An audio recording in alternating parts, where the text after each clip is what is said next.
आजकल तो सुर्खियां आप लोगों ने बनाई हुई है सोशल मीडिया पे, धूम मची हुई है आप लोगों की।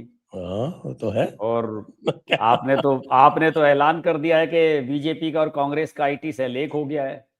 हाँ ये भी बात सही है। तो वो इसीलिए है कि मैं तो ये देख रहा हूँ कि मेरे विरुद्ध जो जुबैर जो है वो पिछले 6, 7, 8 साल से जो नैरेटिव चला रहा है, वो आजकल बीजेपी आईटी सेल चला रहा है।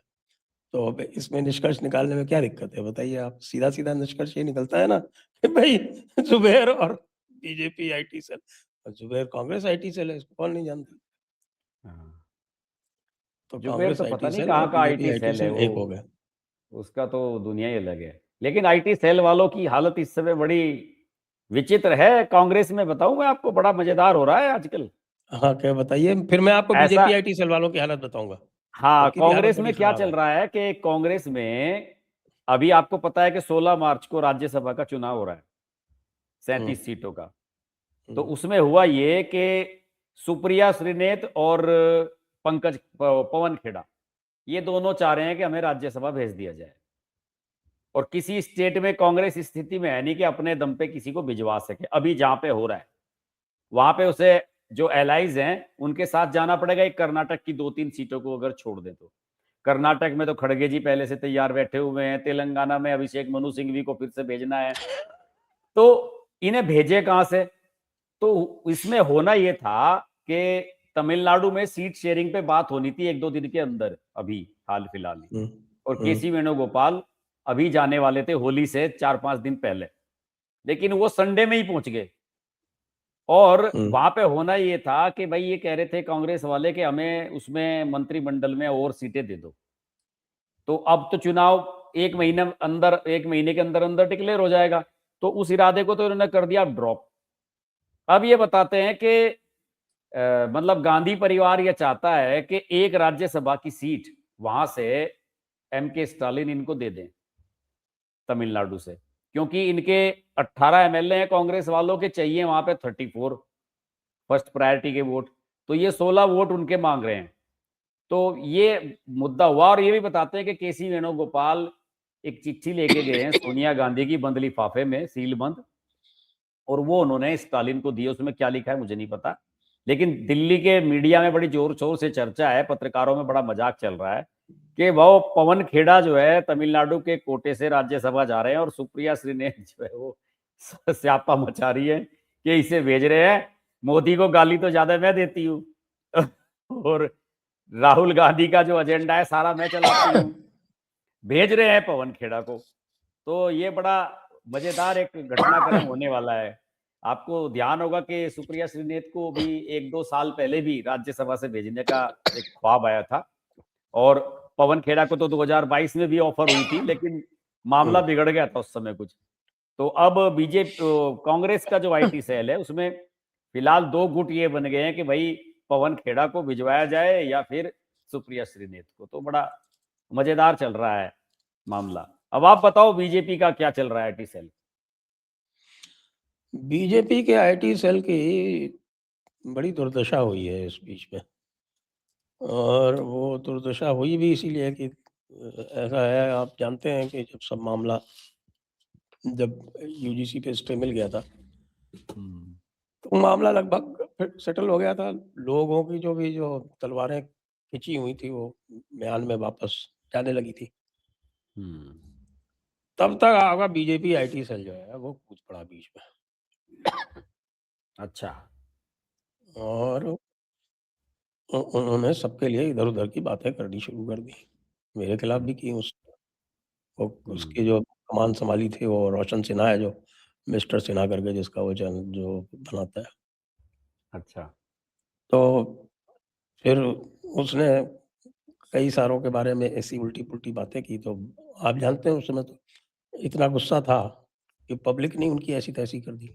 हमें तो थोड़ा हम्म। बहुत ही बोलना पड़ा, बाकी तो पब्लिक ने हाँ, सही ऐसा बात। रगड़ा मारा, ऐसा वो मारा, फिर बीच में निशिकांत दुबे जी कूद गए, ये सब हुआ। तो हम्म। रायता फैला बहुत बुरी तरह से, और हम्म। रायता फैल के वो फिर इतना बड़ा इश्यू बन गया कि वो इश्यू जो है वो नीचे गाँव-गाँव तक पहुँच गया। आप तो मुज़फ्फरनगर में ही रहते हैं, आपको भी पता होगा कि हम्म। भई मामला जो है वो कितना संगीन है। हाँ, हाँ, अभी हाँ। आपने देखा कल ही तो मेरठ में सभा हुई थी। हाँ, वो संडे में हुई थी, वो मेट्रो का उद्घाटन हुआ था। मेट्रो का उद्घाटन हुआ था संडे को। तो उस हम्म, दिन भी आपने देखा कि इम्पैक्ट साफ दिखाई पड़ रहा था। अटेंडेंस बहुत डाउन थी, उसको लेके बहुत चिंता थी। यहाँ तक कि बेचारे लक्ष्मीकांत वाजपेयी तो ऊपर आपके लोडर पे बैठ के अनाउंसमेंट करते हो। लक्ष्मीकांत वाजपेयी का ये पुराना अंदाज है, पहले वो स्कूटर पे और रिक्शा में बैठ के घुमा करते थे अपने प्रचार में भी, वो उनका अंदाज है। लेकिन और और कायदे से घूमना तो चाहिए था अरुण गोविल को। अरुण गोविल हम्म, सांसद है, अब अरुण गोविल को कोई पूछता नहीं है मेरठ में। अरुण गोविल को तो जिसलिए लाए गए थे वही तो करेंगे ना, और तो इससे आगे क्या करेंगे। काम करने वाले तो लक्ष्मीकांत जी थे उस समय भी। हम्म, तो ये सब जो है ना, इसको लेके यहाँ इनके यहाँ जो बैठक हुई उसमें बीजेपी आईटी सेल वालों को पूरी तरह से गया लताड़ा कि तुम जो है वो खुद तो कोई नैरेटिव जो है वो बना नहीं पाए, और अपने ही लोगों से तुम गाली गलौज पे उतर आए, और तुम लोगों ने इस तरह के तमाशे शुरू कर दिए जिसकी वजह से उधर से और प्रतिक्रिया आई।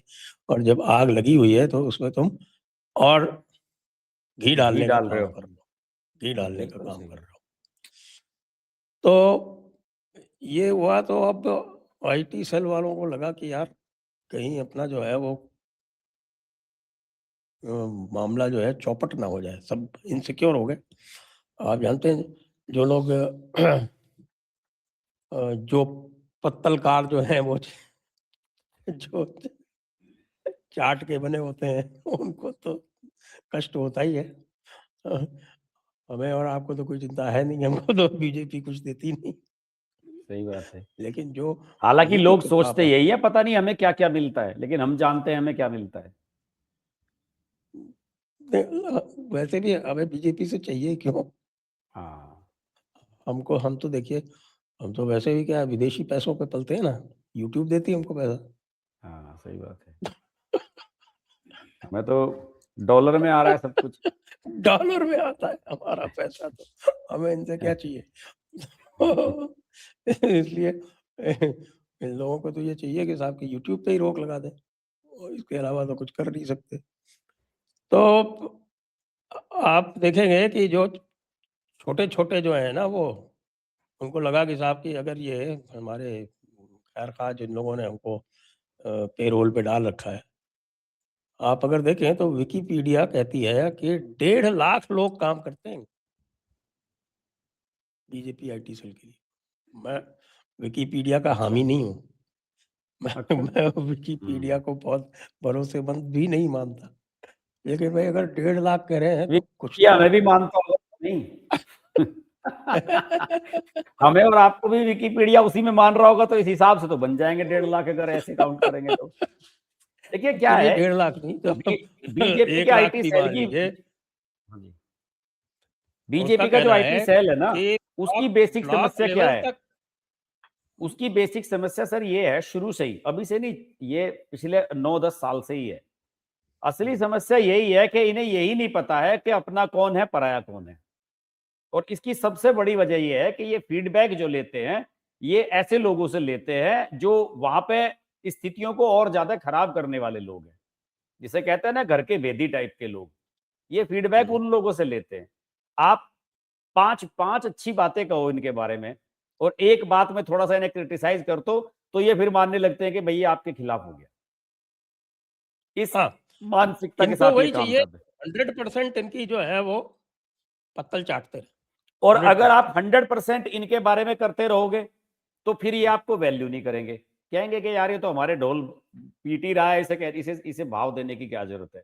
फिर जब वो मैक्रो आएगा तो वहां ऋचा चड्ढा को बुला लेंगे कार्यक्रम में, वहां संजय दीक्षित को नहीं बुलाएंगे।